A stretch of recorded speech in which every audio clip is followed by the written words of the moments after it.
कीर्तनाचा पॅटर्न बदलत चालला आहे. दिवसांदिवस कीर्तनगार जे व्यासपीठावर येतात एखाद्या सेलिब्रिटीप्रमाणे येत आहे. यायला पाहिजे, हरकत नाही. कारण पूर्वीच्या काळामध्ये जेवढे हाल होऊन एखादा कीर्तनकार मेला तेवढा तो एवढा परमपूज्य व्हायचा पूर्वीच्या लोकांसाठी.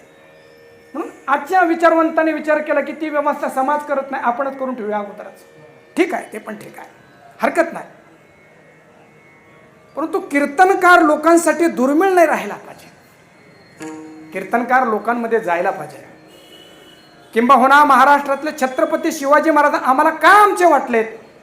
कारण असं आहे, आवाज जो घुमतोय ना तो अजून कमी करा, थोडासा कमी करा. आतापर्यंत छोट्या एखादा सैनिकाचा जर मुलगा असला, सरदाराचा मुलगा जरी असला तर सर्वसामान्यामध्ये तो सहभागी व्हायचा नाही. पण ज्यांच्या वडिलांकडे कर्नाटक आणि महाराष्ट्रातली जहागीरदारी होती, वतनदारी होती, अशाचा मुलगा 12 मावळमध्ये फिरतो, झोपड्यांमध्ये जातो, सामान्यांच्या घरामध्ये जातो, सामान्यांच्या ताटामध्ये जेवतो. तेव्हा या मावळ भागाने मान्य केलं होतं स्वराज्य होईल तेव्हा होईल, हा आमचा राजा आहे आणि आमचा मनातला राजा आहे. किंबहुना सगळे संत आपण जर पाहिलेत ना, समाजामध्ये त्यांना तशी यायची गरज नव्हती. ज्ञानेश्वर महाराज सारखे योगी असे होते, त्यांनी जर समाधी लावली तर हजारो वर्ष आपल्या आतमध्येच निर्माण होणारं जे अमृत आहे त्या अमृताच्या सेवनाने त्यांना बाहेर यायची गरज नव्हती. तरीही लोकांपर्यंत आलेत. जयाने घातली मुक्तीची गबान, जयाने घातली मुक्तीची गबान, जयाने घातली मुक्तीची गबान,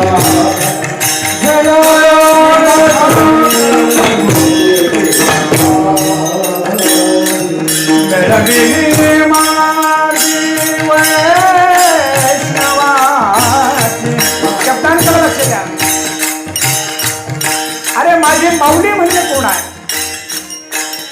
आळंदीमध्ये जरी मधुकरी मागत होती तर ती माऊली कोण? नाथ महाराज लिहिताय,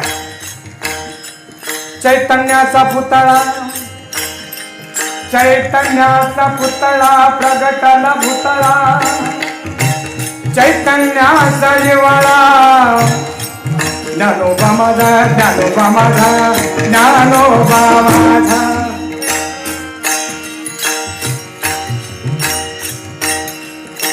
ज्ञानाबाई माझी अनाथाची माय, एका जनार्दनी माय वंदित असे पाय, वंदित असे पाय, वंदित पाय, वंदित असे. उद्या बेताल होऊ द्या मला.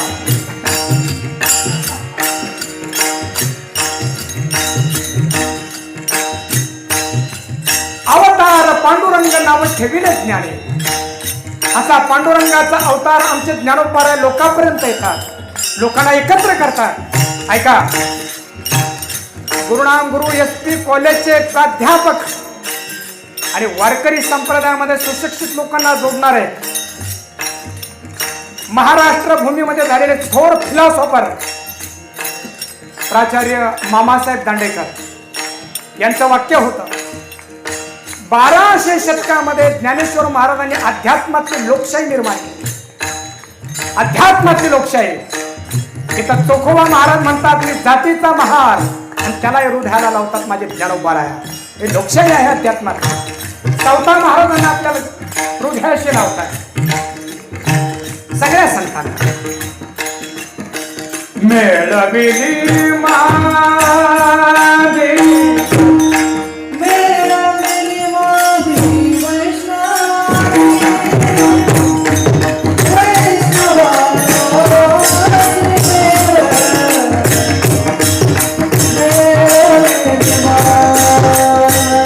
वाह वाह.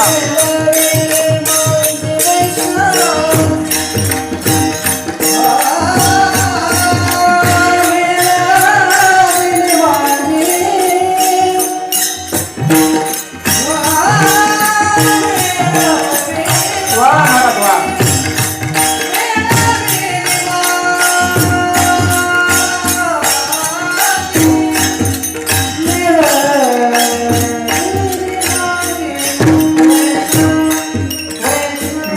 बिल माने बिल माने बिल माने वैष्णवाची कधी नव्हे